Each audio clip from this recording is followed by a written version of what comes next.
아브라함이 하나님을 믿음에 그것이 그에게 의로 여겨진 바 되었느니라.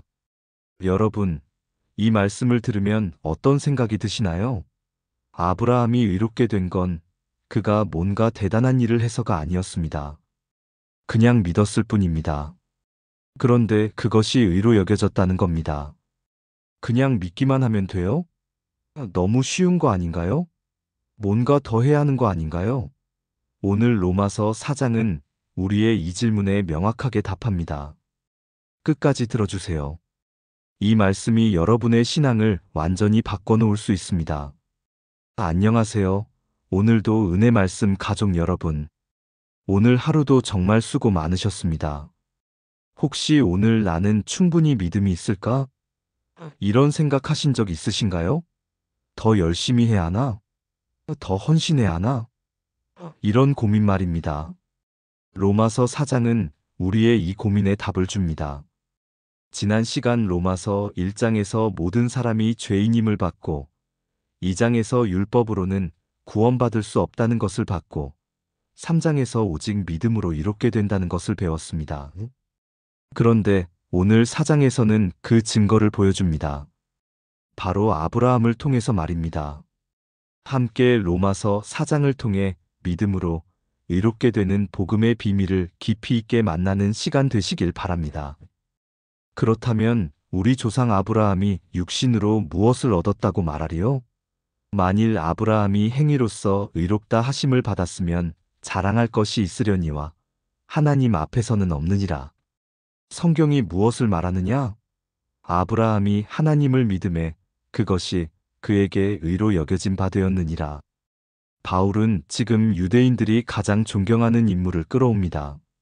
아브라함입니다. 유대인들에게 아브라함은 믿음의 조상입니다. 그들은 아브라함의 자손이라는 것을 자랑스럽게 여겼습니다. 그런데 바울은 묻습니다.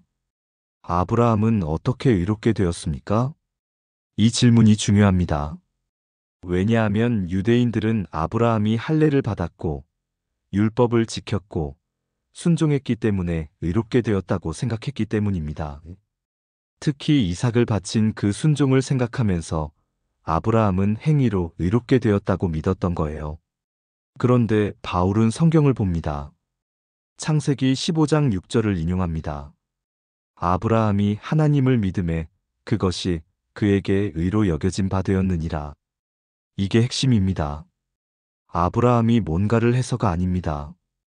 그가 믿었기 때문입니다.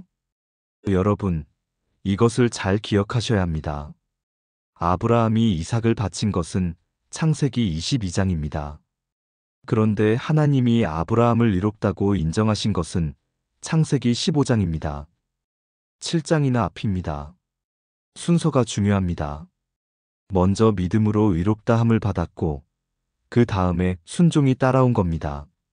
일하는 자에게는 그 삭시 은혜로 여겨지지 아니하고 보응으로 여겨지거니와 이를 아니할지라도 경건하지 아니한 자를 의롭다 하시는 이를 믿는 자에게는 그의 믿음을 의로 여기시나니. 바울은 이제 일과 보상의 원리로 설명합니다. 여러분이 회사에서 일합니다. 그러면 월급을 받습니다.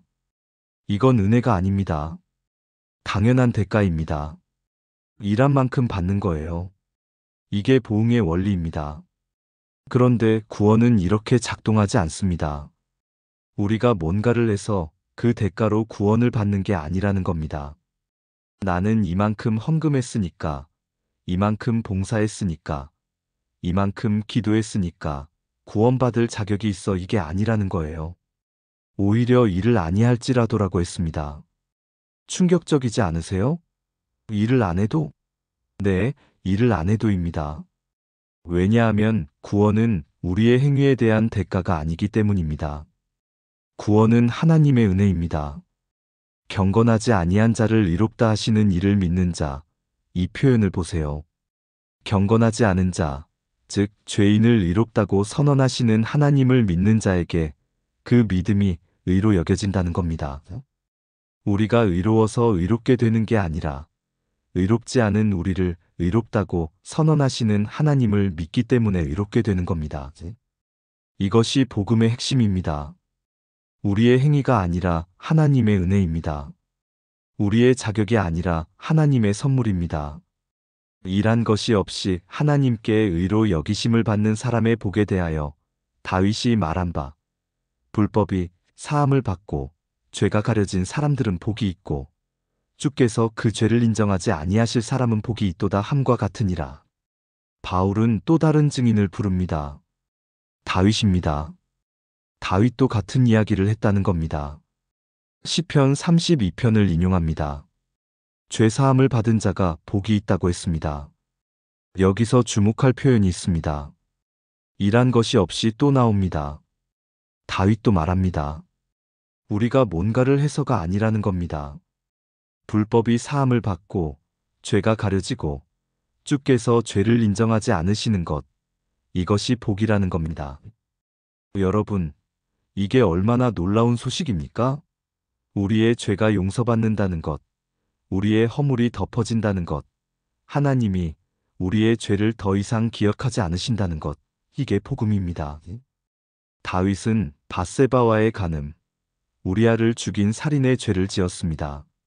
엄청난 죄입니다. 그런데 그 다윗이 말합니다. 죄사함을 받은 자가 복이 있다고. 왜냐하면 그도 그 복을 경험했기 때문입니다. 하나님께 용서받는 은혜를 맛봤기 때문입니다. 그런즉 이 복이 할례자에게냐 혹은 무할례자에게도냐? 우리가 말하기를 아브라함에게는 그 믿음이 의로 여겨졌다 하노라. 그런즉 그것이 어떻게 여겨졌느냐? 할례시냐 무할례시냐? 할례시가 아니요 무할례시니라. 이제 바울은 중요한 질문을 던집니다. 이 복이 할례받은 자에게만 해당됩니까? 아니면 할례받지 않은 자에게도 해당됩니까? 이게 유대인들에게는 매우 민감한 질문입니다. 왜냐하면 그들은 할례를 구원의 표로 여겼기 때문입니다. 그런데 바울은 다시 아브라함의 경우를 봅니다. 아브라함이 의롭다 함을 받은 것은 할례를 받기 전입니까? 후입니까? 창세기를 보면 명확합니다. 창세기 15장에서 아브라함은 믿음으로 의롭다 함을 받았고 창세기 17장에서 할례를 받았습니다.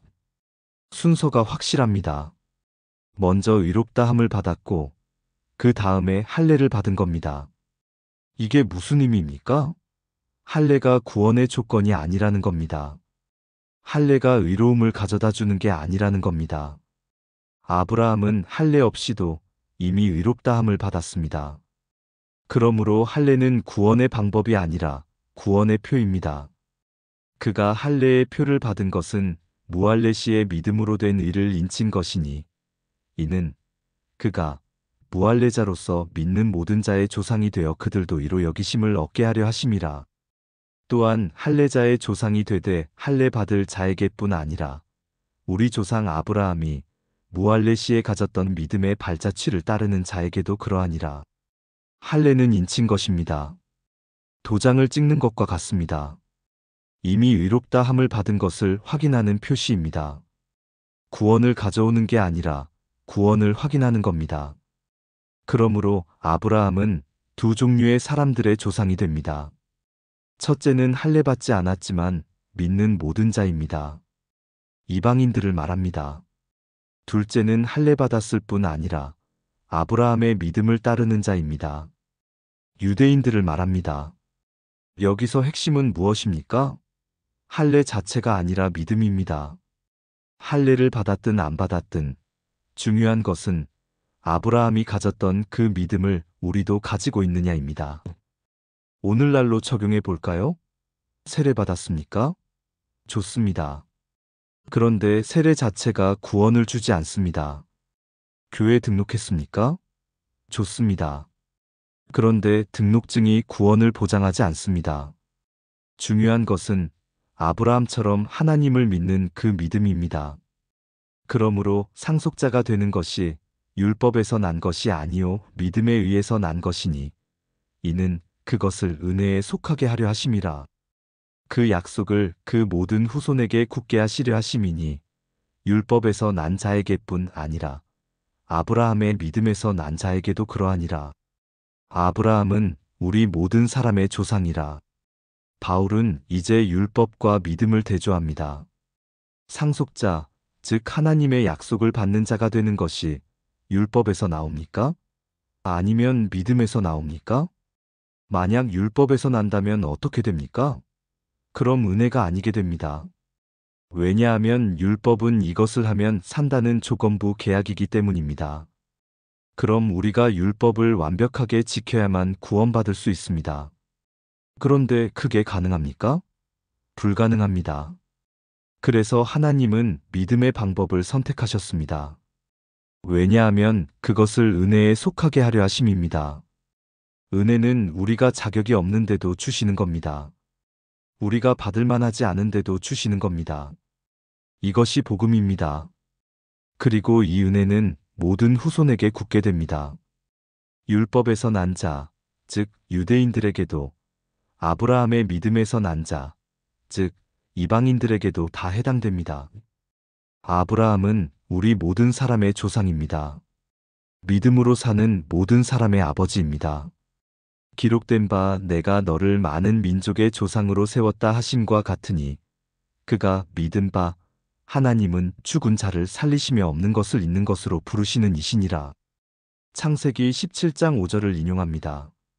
하나님이 아브라함에게 말씀하셨습니다. 너는 많은 민족의 아버지가 될 것이다. 그런데 이 말씀이 주어졌을 때 아브라함의 상황은 어땠습니까? 아브라함은 100세였습니다. 사라는 90세였습니다. 아이를 낳을 수 없는 나이입니다. 육체적으로 죽은 것이나 마찬가지입니다. 그런데 하나님은 말씀하십니다. 너는 많은 민족의 아버지가 될 것이다. 이게 말이 됩니까? 아이가 한 명도 없는데 어떻게 많은 민족의 아버지가 됩니까? 인간적으로는 불가능합니다. 그런데 아브라함이 믿은 하나님은 어떤 분이십니까? 죽은 자를 살리시며 없는 것을 있는 것으로 부르시는 이것이 우리 하나님입니다. 죽은 것을 살리시는 하나님입니다. 없는 것을 있게 하시는 하나님입니다. 불가능을 가능하게 하시는 하나님입니다.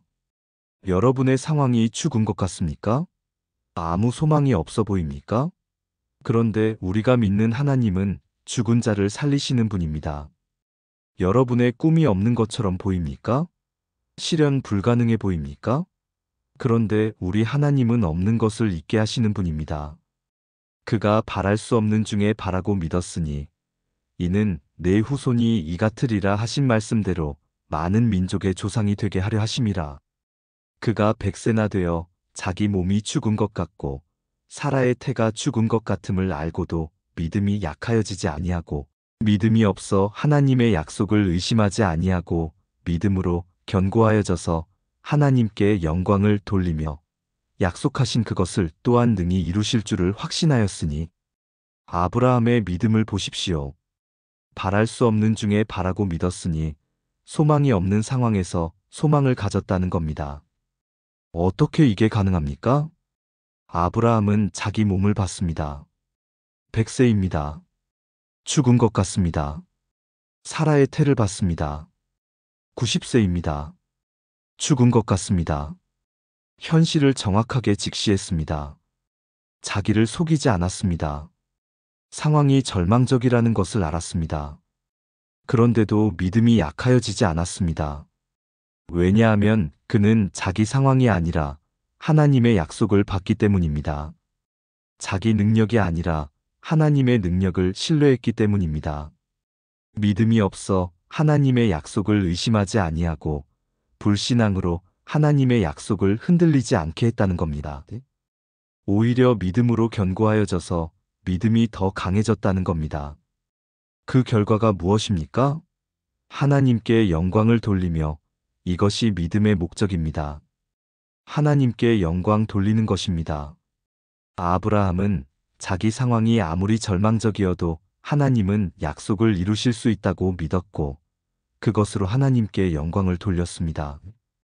약속하신 그것을 또한 능히 이루실 줄을 확신하였으니 이게 믿음입니다. 하나님이 약속하신 것을 반드시 이루실 것이라는 확신입니다. 하나님이 하시겠다고 하신 것은 반드시 되고야 만다는 믿음입니다. 그러므로 그것이 그에게 의로 여겨졌느니라. 그에게 의로 여겨졌다 기록된 것은 아브라함만 위한 것이 아니요 의로 여기심을 받을 우리도 위함이니 곧 예수 우리 주를 죽은 자 가운데서 살리신 이를 믿는 자니라. 그래서 그것이 그에게 의로 여겨졌습니다. 무엇이? 그 믿음이입니다. 불가능한 상황에서도 하나님의 약속을 신뢰한 그 믿음이 의로 여겨진 겁니다. 그런데 바울은 중요한 말을 합니다. 이 이야기가 아브라함만을 위한 게 아니라는 겁니다. 우리도 위한 것이라는 겁니다. 아브라함이 믿음으로 의롭게 된 것처럼 우리도 믿음으로 의롭게 될 수 있다는 겁니다. 그런데 우리가 믿는 것은 무엇입니까? 아브라함은 죽은 자를 살리시는 하나님을 믿었습니다. 우리도 똑같습니다. 우리는 예수 우리 주를 죽은 자 가운데서 살리신 하나님을 믿습니다. 아브라함 시대에는 아이를 주시겠다는 약속이었습니다. 우리 시대에는 예수님을 살리신 것입니다. 형태는 다르지만 본질은 같습니다. 죽은 것을 살리시는 하나님, 없는 것을 있게 하시는 하나님, 불가능을 가능하게 하시는 하나님을 믿는 것입니다. 예수는 우리가 범죄한 것 때문에 내줌이 되고 또한 우리를 의롭다 하시기 위하여 살아나셨느니라. 로마서 4장의 결론입니다. 예수님은 우리의 죄 때문에 십자가에 달리셨습니다. 우리가 지은 죄의 대가를 치르시기 위해 돌아가셨습니다. 이것이 복음의 첫 번째 사실입니다. 그런데 거기서 끝이 아닙니다. 예수님은 우리를 의롭다 하시기 위하여 부활하셨습니다. 부활이 없었다면 십자가도 의미가 없습니다. 부활이 우리의 의로움을 확정합니다. 부활이 우리의 구원을 완성합니다. 여러분, 로마서 4장을 통해 무엇을 배웠습니까? 첫째, 구원은 행위가 아니라 믿음으로 받습니다. 아브라함도 믿음으로 의롭게 되었습니다. 다윗도 믿음으로 죄사함을 받았습니다. 우리도 믿음으로 구원받습니다. 둘째, 외적인 의식이 아니라 내적인 믿음이 중요합니다. 할례가 중요한 게 아니라 믿음이 중요합니다. 오늘날도 마찬가지입니다. 세례, 교회 출석, 헌금, 봉사, 이런 것들이 중요하지 않다는 게 아닙니다. 그런데 이것들이 구원을 가져오지는 않습니다. 구원은 오직 믿음으로만 받습니다. 셋째의 믿음은 하나님의 약속을 신뢰하는 것입니다. 아브라함은 불가능한 상황에서도 하나님의 약속을 믿었습니다. 우리도 우리 상황이 아니라 하나님의 약속을 봐야 합니다. 넷째, 우리가 믿는 하나님은 죽은 자를 살리시는 분입니다. 예수님을 부활시키신 그 하나님이 우리를 의롭다고 선언하십니다. 여러분, 오늘 이 말씀을 들으시면서 어떤 생각이 드시나요? 혹시 나는 충분히 의롭지 못해라고 생각하고 계시나요? 맞습니다. 여러분은 충분히 의롭지 못합니다. 저도 마찬가지입니다. 우리 모두 의롭지 못합니다. 그런데 그게 복음입니다. 우리가 의로워서 의롭게 되는 게 아니라 의롭지 못한 우리를 예수님 때문에 의롭다고 선언하시는 하나님을 믿기 때문에 의롭게 되는 겁니다. 오늘 이 시간 여러분의 행위를 내려놓으세요. 여러분의 자격을 주장하지 마세요. 대신 하나님의 약속을 붙잡으세요. 예수님의 십자가와 부활을 신뢰하세요. 그것으로 충분합니다. 아브라함처럼 바랄 수 없는 중에 바라고 믿으세요. 여러분의 상황이 아무리 절망적이어도 하나님은 죽은 자를 살리시는 분입니다. 여러분의 문제가 아무리 불가능해 보여도 하나님은 없는 것을 있게 하시는 분입니다. 오늘 이 말씀이 여러분의 마음에 깊이 새겨지길 바랍니다. 구원은 우리의 행위가 아니라 하나님의 은혜입니다. 우리의 자격이 아니라 하나님의 선물입니다. 오직 믿음으로만 받는 것입니다. 여러분을 의롭게 하시는 하나님을 믿으십시오. 예수님을 죽은 자 가운데서 살리신 하나님을 신뢰하십시오. 그 믿음이 여러분에게 의로 여겨질 것입니다. 오늘도 은혜 말씀과 함께 해주셔서 감사합니다. 다음 시간에는 로마서 5장으로 찾아뵙겠습니다. 구독과 좋아요, 알림 설정 부탁드립니다. 여러분의 가정에 하나님의 평강이 가득하시길 기도합니다. 감사합니다.